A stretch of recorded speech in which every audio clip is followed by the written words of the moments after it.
Mais uma vez, a graça e a paz do Senhor Jesus Cristo. Vamos abrir as nossas Bíblias no livro de Esdras, capítulo 3, versos de 1 a 13.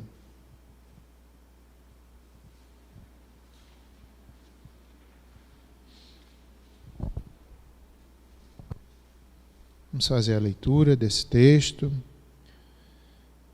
Depois, peço que os irmãos deixem a Bíblia aberta no capítulo 3. A gente vai dar uma passeadinha de forma rápida em alguns outros capítulos e versículos, vendo quem era Esdras, qual o trabalho que fez, como foi sua vida, seu nascimento, e como Deus o usou ali na restauração da adoração. O povo que estava voltando do cativeiro babilônico, agora dominado pelos persas, o segundo grupo está voltando com Esdras.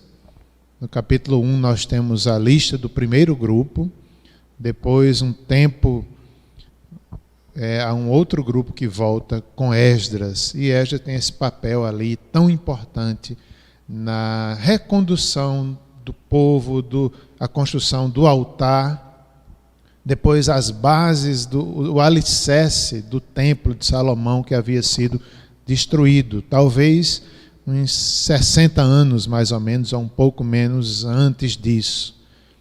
Havia ali os anciões, sacerdotes, levitas e outras pessoas do povo que ainda estavam vivos, voltaram do cativeiro e podiam contar para os mais jovens como era o templo, como era a adoração, como era o louvor.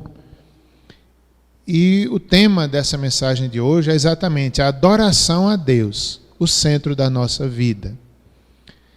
E claro que é um texto do Antigo Testamento. Nós devemos lembrar, não é, que ali o templo era realmente a base do povo, da cidade. Tudo girava em torno do templo.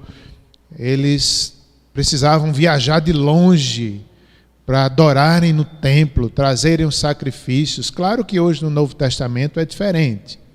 Nós somos o templo do Espírito Santo. A presença de Cristo está na igreja. Cada um de nós, pequenas pedras. Jesus é a pedra angular. Mas nós ainda precisamos de um local para nos reunirmos. Há um culto público. Nós devemos valorizar o culto público. No entanto, devemos lembrar também que mesmo separados, como estávamos durante essa pandemia, nós continuamos adorando, nós continuamos servindo, continuamos ser igreja. Precisamos fazer essa diferença, né? Do Antigo Testamento, a função do templo, e hoje no Novo é diferente.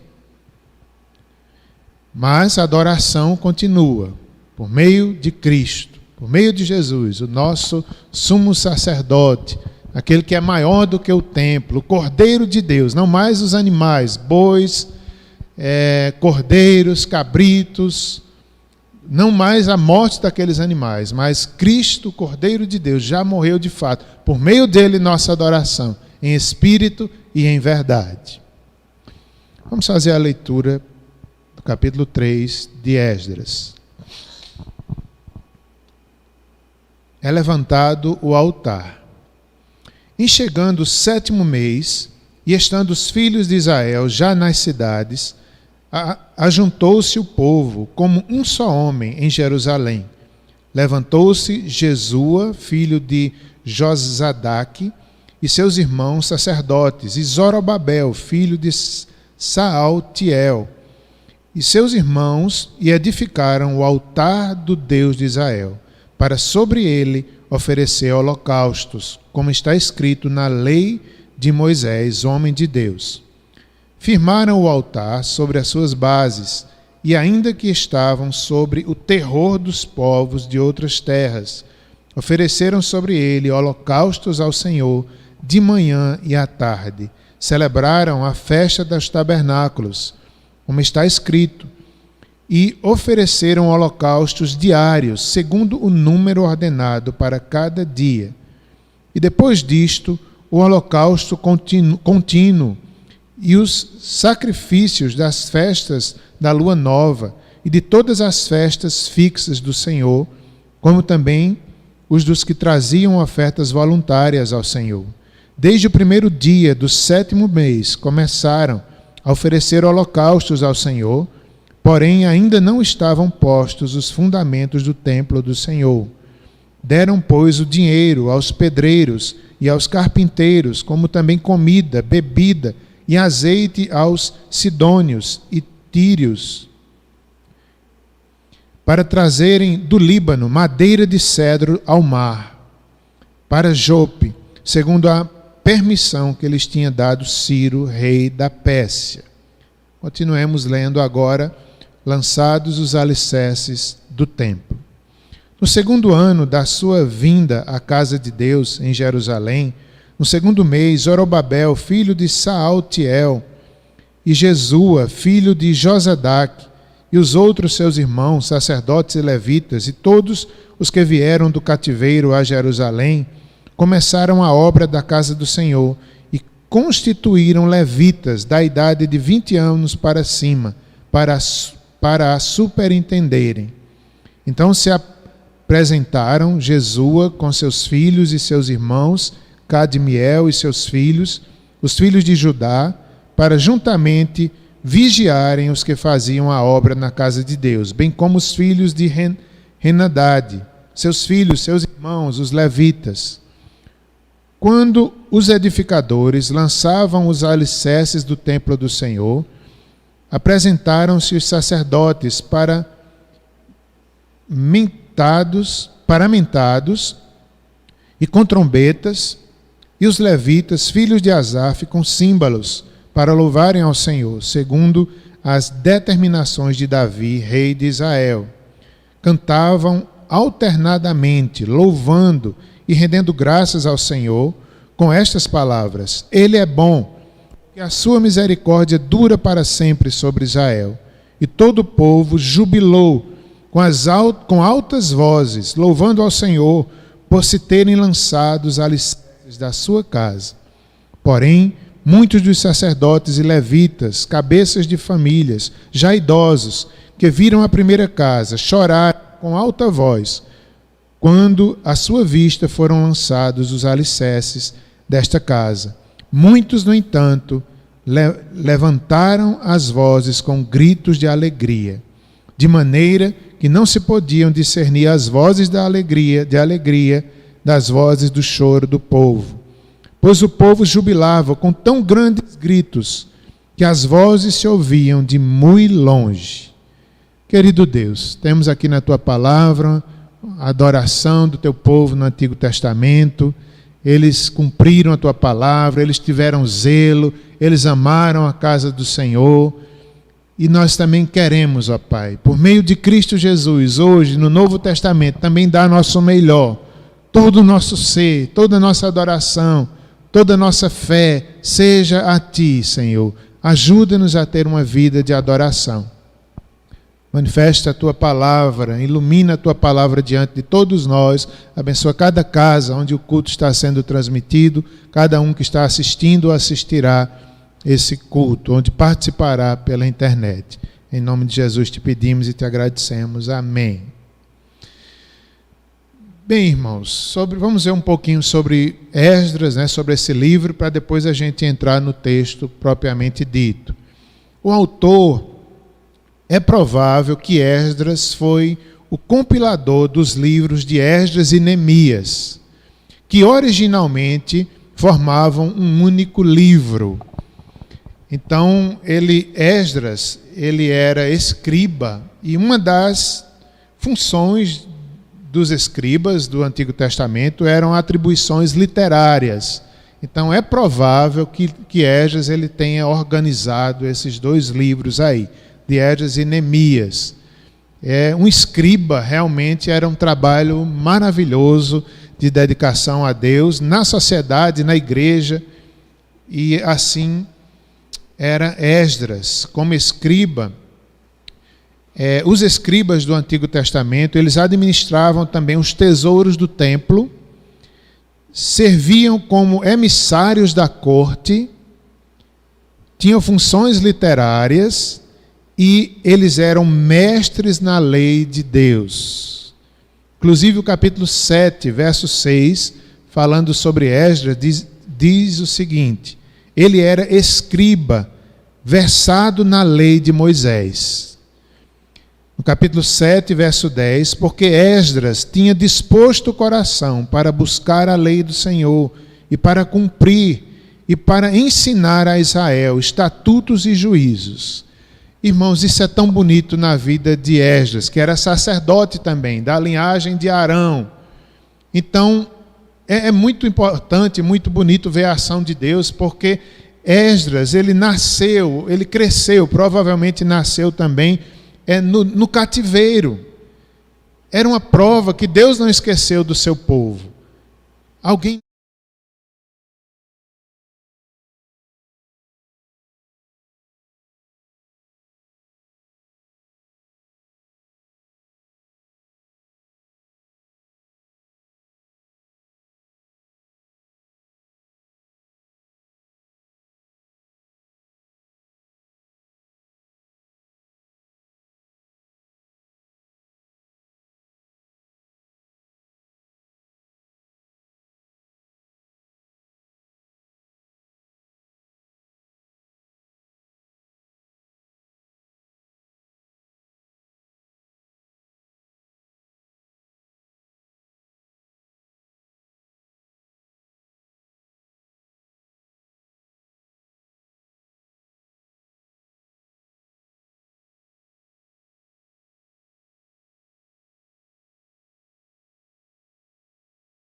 É um princípio interessante, né? Esdras nasce em cativeiro, Deus o prepara, Deus o separa, ele é sacerdote, ele é escriba, e ali ele na segunda turma, digamos assim, que volta a Jerusalém, ele está ali, levado por Deus, com uma missão, levando o povo, uma viagem perigosa, autorizada pelos líderes da época. E eles, certo momento da viagem, pararam junto a um rio, e Esdras manda buscar os levitas, e ali ele decreta um jejum de 3 dias, pedindo jornada feliz para ele e para seus filhos, para o povo de Deus, que estava ali, continuando a voltar para Jerusalém. E diz o texto ainda que ele ficou com vergonha de pedir segurança, de pedir um exército. Mas ele tinha dito, porque Deus abençoa aqueles que confiam nele. E rejeita ira e condenação para os que desprezam o seu nome. Então, diante disso, Esdras teve vergonha. Já recebeu tanto, já recebeu autorização, e agora ainda pedir exército, ele ficou constrangido. Mas Deus realmente, ele os abençoou. A boa mão do Senhor estava sobre Esdras, que tinha disposto o coração para buscar ao Senhor e para ensinar ao seu povo os estatutos e os juízos. E eles chegaram em paz em Jerusalém. A data provável de 430 a 400 anos antes de Cristo. A ocasião, eles foram escritos como encorajamento aos judeus que haviam retornado do exílio, mostrando que o Deus soberano estava dando prosseguimento à sua obra redentora e restabelecendo o culto verdadeiro entre eles. Era uma forma, um registro para aqueles que estavam abalados, para aqueles que estavam voltando, com sofrimentos ainda, com alegria por estarem voltando, mas não era fácil. Tanto livros de Crônicas, 1ª e 2ª Crônicas, Esdras e Neemias, eles também foram escritos mais ou menos nessa época, e para incentivar aqueles que estavam retornando, que Deus perdoara o seu povo, que era um novo tempo, que eles eram pequenos em número, de certa forma, quando foram ao cativeiro, mas eles voltaram com um número maior, continuaram crescendo, de tal forma que o crescer e o multiplicar ali se cumpriu diante deles. Deus abençoou o seu povo mesmo na época de cativeiro. Então esses livros foram escritos para animar, uma forma de confirmar que Deus continuava realizando o seu plano de redenção. Nós encontramos nesse livro listagens importantes. Temos uma lista dos primeiros que regressaram do exílio. Temos também uma lista dos líderes que voltaram com Esdras. E há uma lista também, como podemos até dizer, uma lista negra, não é uma lista muito boa, daqueles que se envolveram com casamentos mistos. Meus irmãos, isso é um momento, uma das narrativas aqui das listas que nós encontramos em Esdras, é a lista daqueles que casaram com estrangeiras, com mulheres idólatras, com mulheres que não temiam ao Senhor. E o povo tinha sido avisado. No capítulo 9 de Esdras, nós temos aí uma expressão, no capítulo 3, no finalzinho do capítulo 3, quando Esdras diz: eu me assentei atônito. É um momento, depois que ele chega em Jerusalém, eles descansam uns 3 dias, e depois começam a contar para ele como estavam as pessoas ali em Jerusalém. E quando ele soube que o povo, os sacerdotes, os levitas não se separaram dos povos de outras terras com as suas abominações. Então o povo havia se misturado, até os sacerdotes, até os levitas, até as pessoas de liderança não se separaram, não se santificaram.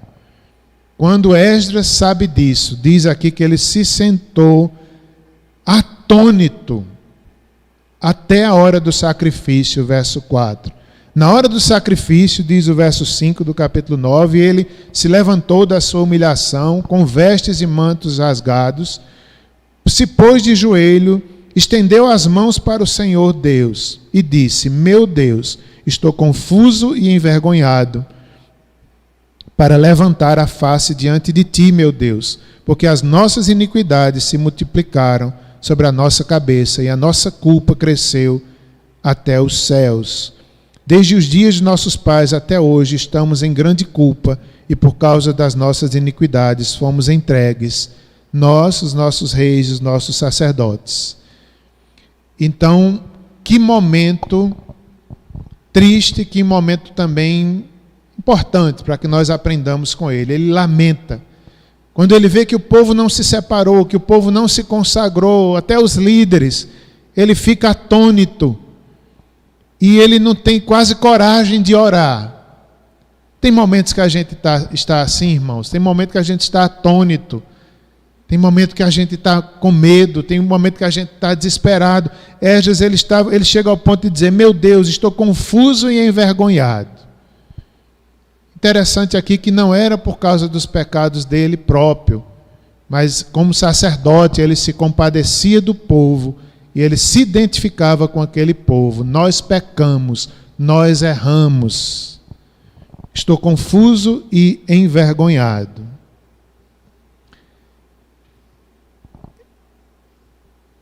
Esdras, nós vemos ainda quando o templo, está retornando à figura de Esdras, o jejum convocado no capítulo 8, versículo 21.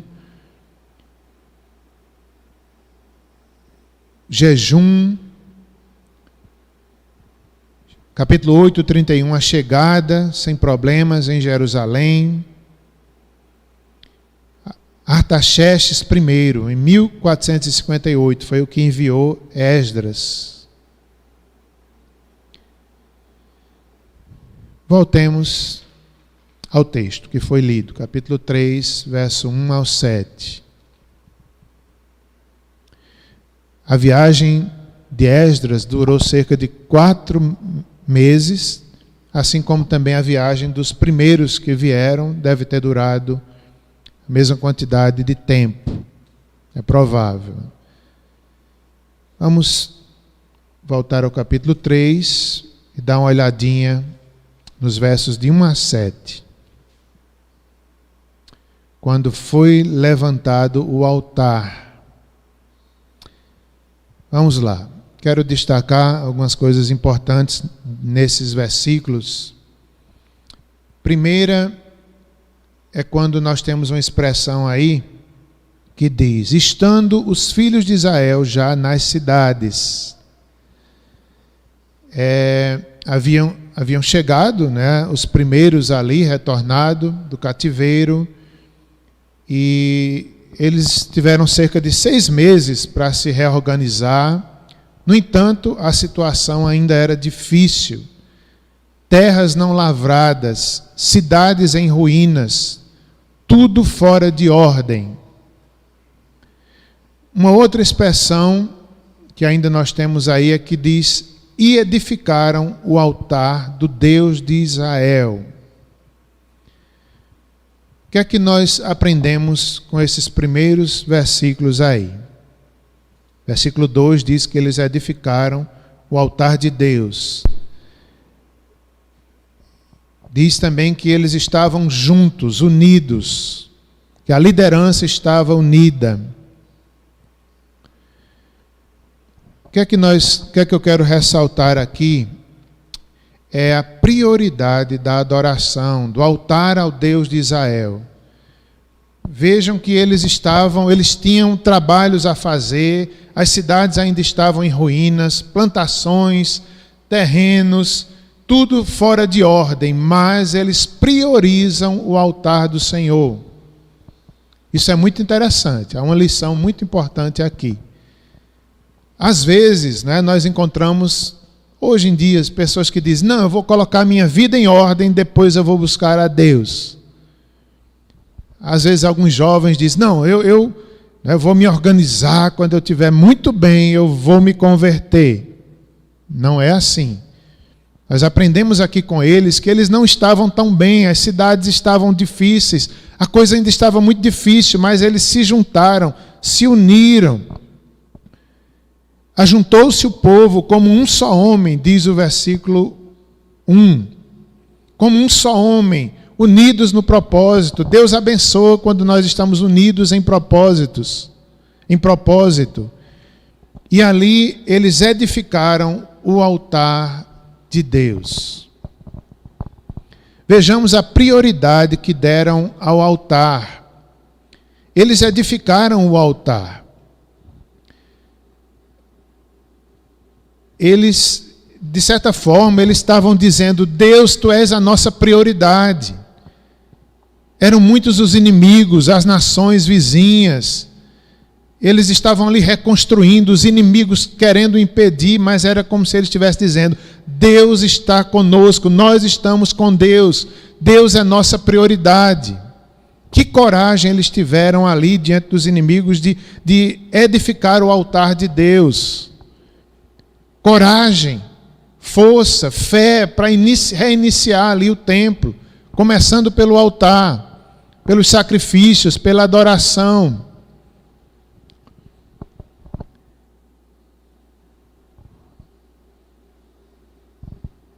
Eles, diz o texto, que eles edificaram esse altar e sobre ele ofereceram holocaustos, como está escrito na lei de Moisés. Então eles, de forma organizada, como manda a lei de Deus, eles começam ali o culto público.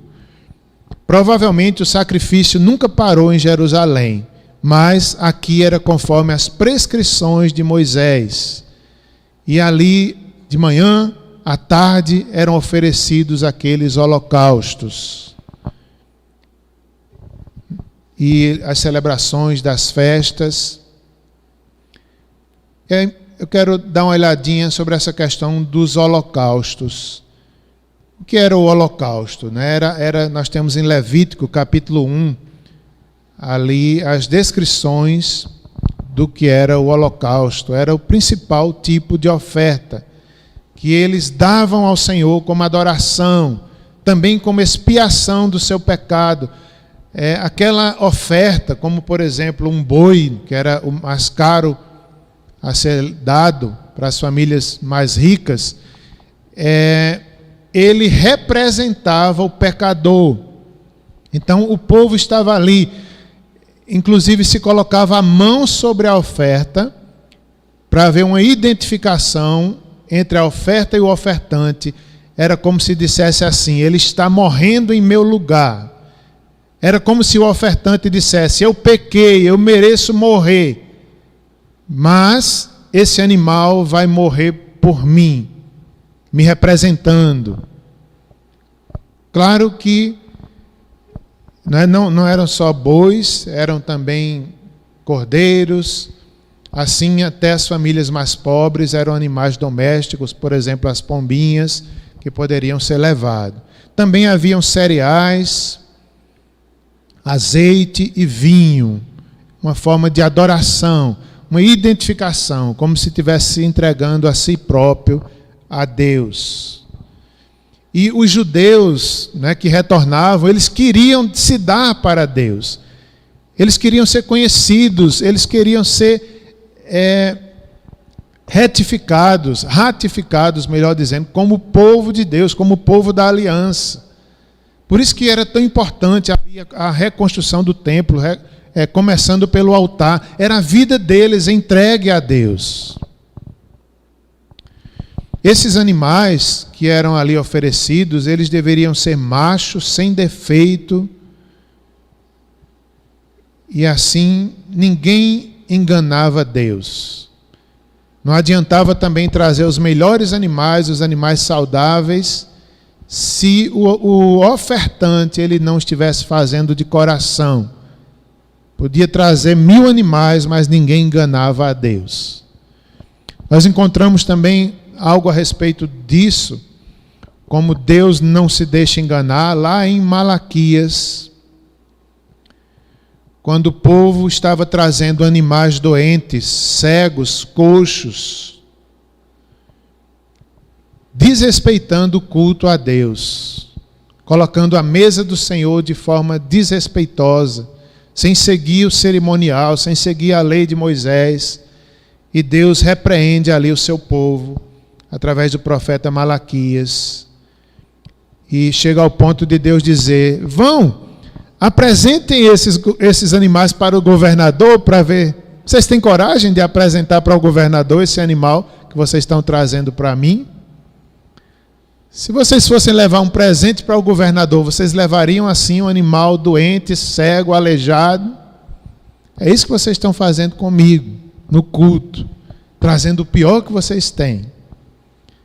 E depois vocês ainda querem o meu favor, ainda oram, ainda pedem que eu abençoe vocês, depois de trazer uma oferta dessa. E Deus não se enganava com a oferta. O coração do adorador era que era mais importante. Chega ao ponto de Deus dizer através do profeta: era melhor que alguém fechasse a porta da igreja e não tivesse mais culto. Porque não adianta só o ajuntamento, não adianta só a oferta. Deus não se deixa enganar com isso. Tudo isso nós estamos vendo aqui o Antigo Testamento, mas nós devemos estar fazendo uma associação com o Novo. Hoje é Cristo, o Cordeiro de Deus, que já foi oferecido de forma definitiva. Nós não enganamos a Deus com nossas igrejas cheias. Quando passar a pandemia, podemos voltar. Ninguém engana Deus. Deus não está interessado só com o ajuntamento da gente, não. Ele quer saber o coração, a adoração, a entrega, a sinceridade.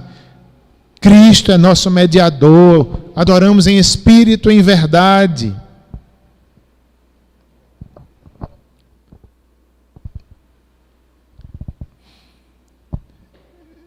Diz, como já falei, o povo ajuntou-se como um só homem em Jerusalém. Como é importante a unidade do povo de Deus, como um só homem. As tribos ali restantes se uniram, quando saíram do cativeiro, um só coração para adorarem a Deus. Povo e líderes envolvidos em um só propósito. Quem dera aconteça isso conosco, aqui na Igreja Presbiteriana do Catolé, em todas as igrejas. Desejamos isso para todos. Povo e líderes num só propósito, de cumprir a missão, de adoração, de entrega, de culto verdadeiro, tanto público quanto culto nos lares, cultos familiares, culto online, né? Num só propósito. Outra parte desses textos iniciais que eu quero ressaltar é quando se diz assim, ainda no verso 2, como está escrito na lei de Moisés, homem de Deus. Vejam a importância da palavra escrita. Foi a palavra escrita que norteou Esdras, o sacerdote, o escriba. Ele tinha o compromisso de ensinar essa palavra aos israelitas. Ele dispôs o coração para a lei escrita de Deus. Veja como é importante a palavra escrita que nós temos hoje, Antigo e Novo Testamento. Esdras já tinha ali parte das escrituras do Antigo Testamento. Então ele honrou essa escritura que eles possuíam, parte das escrituras, norteou toda a volta deles.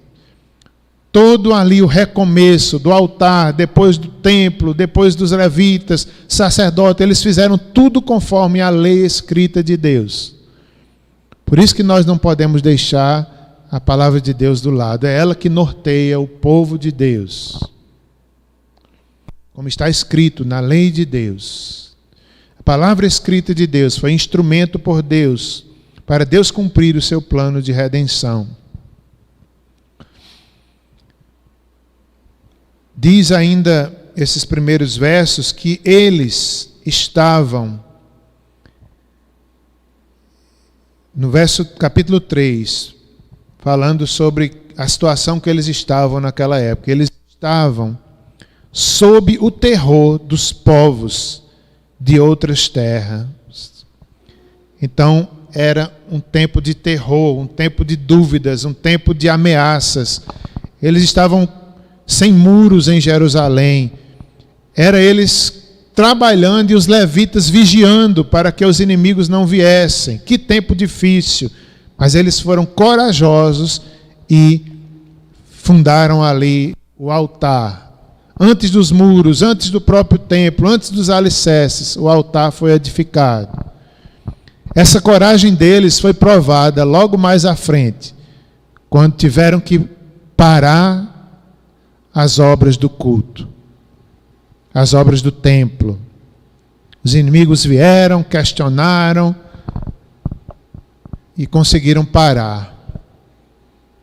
Toda a coragem inicial foi provada, mas Deus levantou profetas, Ageu e Zacarias, que os animou, e eles depois recomeçaram a obra e conseguiram terminar.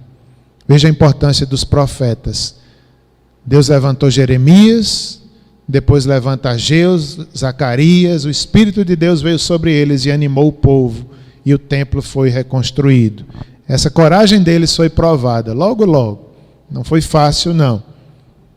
Eles se animaram para reconstruir, se animaram para o altar, puseram os alicerces, mas logo, logo vieram as provações.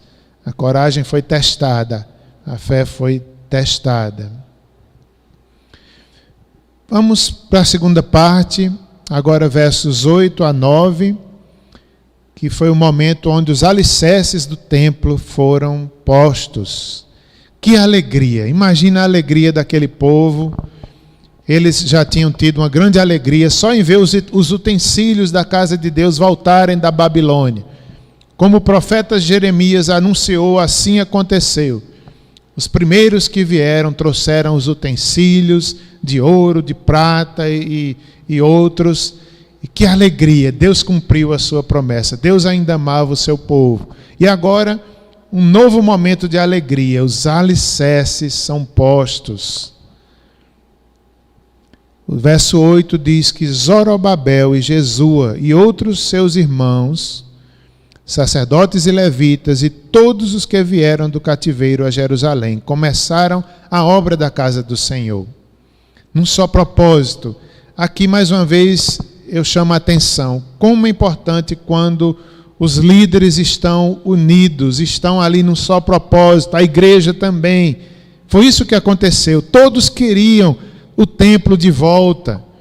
Haviam alguns no cativeiro que certamente não sabiam nem o que era o templo de Salomão. Sabia porque os anciãos contavam, mas eles nunca tinham visto. Então aquela alegria de ver os fundamentos da casa de Deus, honrando a Deus, buscando o reino em primeiro lugar. Que momento maravilhoso, os alicerces do templo sendo construídos. Momento histórico, de gratidão, de louvor e também de tristeza para alguns. Como poderia haver tristeza num momento desse?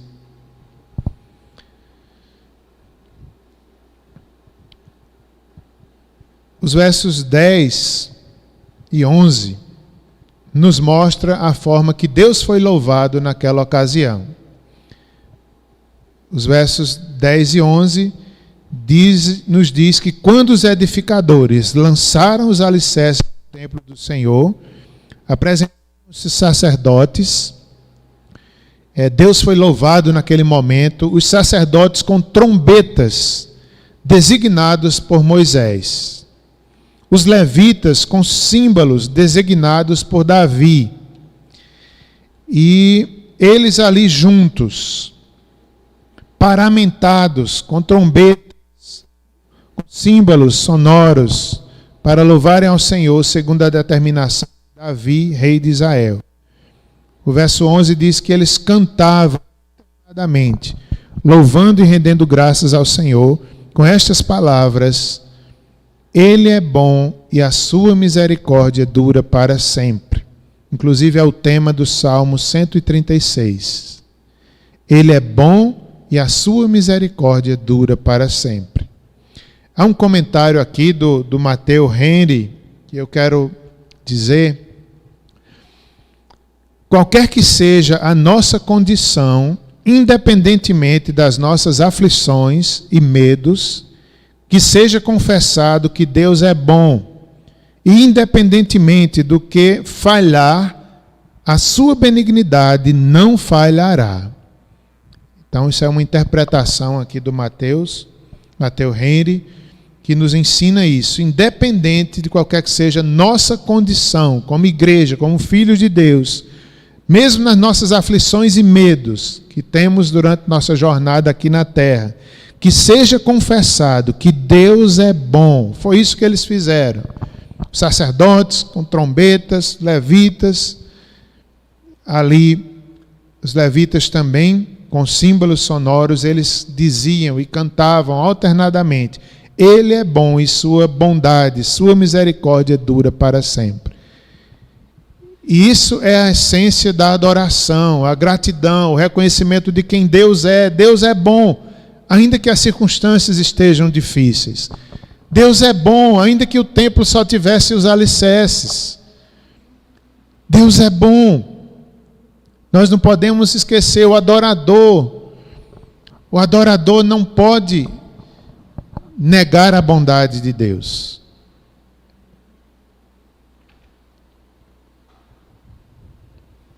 Versos finais, 12 e 13.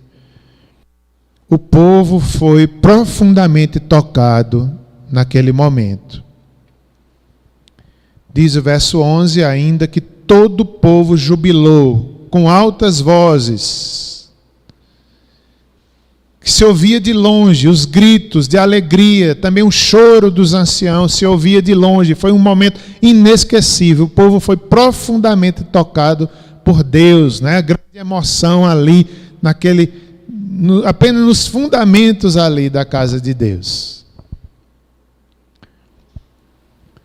Os que somente conheciam a miséria de não terem tido um templo, louvavam ao Senhor com gritos de alegria, quando viram o lançamento de fundação.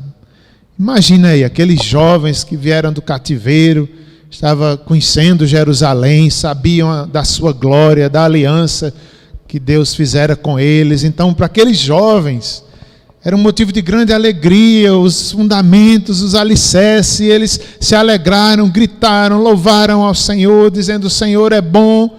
Que momento importante para aqueles jovens. Para eles era algo formidável. E era como se a vida ressurgisse da morte. Isso aqui são comentários também do Matheus Henry. Eu fiz uma comparação. Eu lembrei, não é? Até quando eu me converti, aos 16 anos, quando você vem do mundo, quando você vem da rebeldia, quando você vem do pecado, a igreja é incrível. A palavra de Deus é tudo, você grita de alegria. Às vezes os jovens que estão na igreja nunca foram do mundo, parece que não sentem essa alegria, essa vontade de gritar pela salvação, pela presença de Deus, pelo Espírito Santo. Mas não deve ser assim. Todos nós, quer sejamos criados na igreja ou vindos de fora, temos motivos de gritar, de adorar, de saltar de alegria, porque Deus nos salvou de igual modo. Somos salvos pela misericórdia. Só a misericórdia alcança todos nós e nos faz templos seus, santificados. Devemos ser gratos pela fonte de benignidade, ainda que não tenhamos chegado à perfeição dela. Também faz parte do comentário do Mateus. Eu achei isso aqui também importante. Às vezes a gente só quer agradecer quando a bênção vem completa. Em outras palavras, era como se eles só quisessem agradecer quando o templo estivesse pronto. Não! Os sinais da misericórdia, os primeiros sinais da bondade, nós já devemos estar agradecendo. O alicerce já era suficiente para muita alegria. Às vezes a gente não se alegra com a misericórdia, com os sinais da graça de Deus. Havia um segundo grupo, os que choraram, né? Os primeiros que gritaram de alegria, agora os que choraram em altas vozes. Você já viu alguém chorando alto? José do Egito chorava alto. Quando ele perdoou os seus irmãos, quando ele reconheceu a graça de Deus, ele chorou alto. Eu fico brincando, eu digo que Simone é assim. Simone, quando chora, os vizinhos sabem que ela está chorando, viu? Ela chora alto, não pode morar em prédio não, não pode morar em prédio não. Tem que morar numa casa assim, bem longe.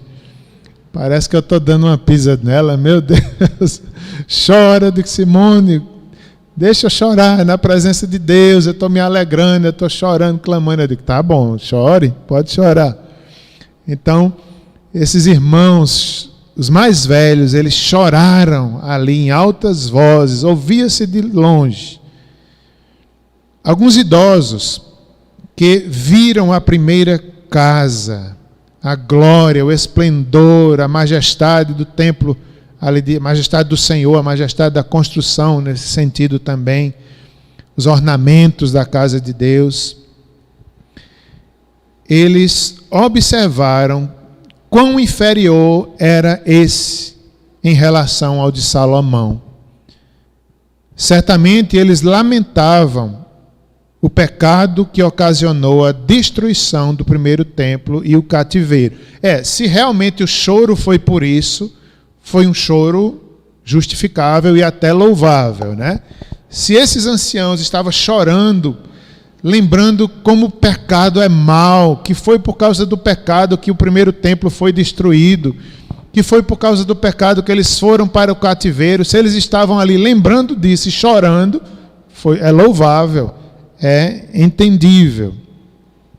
Mas alguns comentaristas apontam mais para um ato de fraqueza daqueles anciãos, que eles, com o choro deles, com a comparação deles, talvez, eles poderiam desanimar os jovens, desanimar o povo que estava ali tão animado?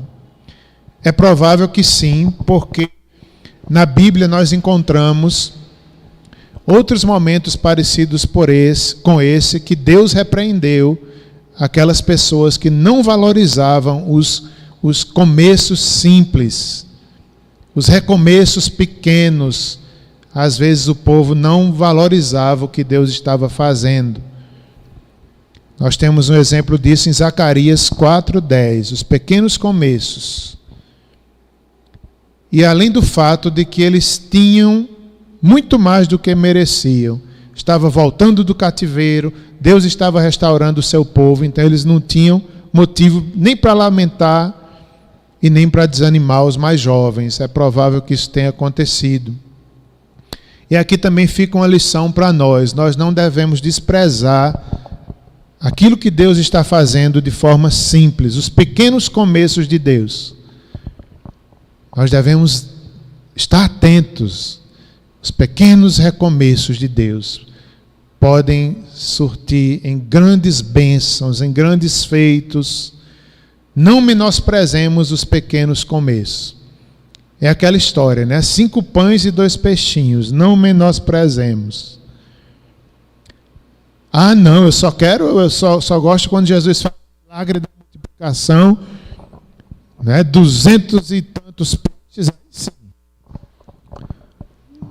260 e poucos peixes, acho que são. Aí sim, é o milagre de Jesus.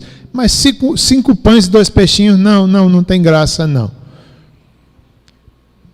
Nós devemos ter cuidado, né? O que Deus faz, mesmo que seja pequeno aos nossos olhos, nós não podemos desvalorizar. Nós devemos nos alegrar. Aquele momento foi um misto de tristeza e alegria. E representa esse mundo que nós vivemos, né? O mundo de tristezas e de alegrias. O comentarista também nos diz: no céu, todos estarão cantando e ninguém lamentando. No inferno, todos estarão chorando e ninguém regozijando-se.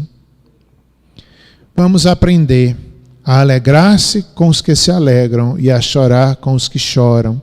Colossenses 12:26. E finalmente, regozijar-se com os que se não, ou melhor, regozijar-se como se não nos regozijássemos, chorar como se não chorássemos. Que Deus nos abençoe. Vamos fazer mais uma oração. Convido também os irmãos do louvor.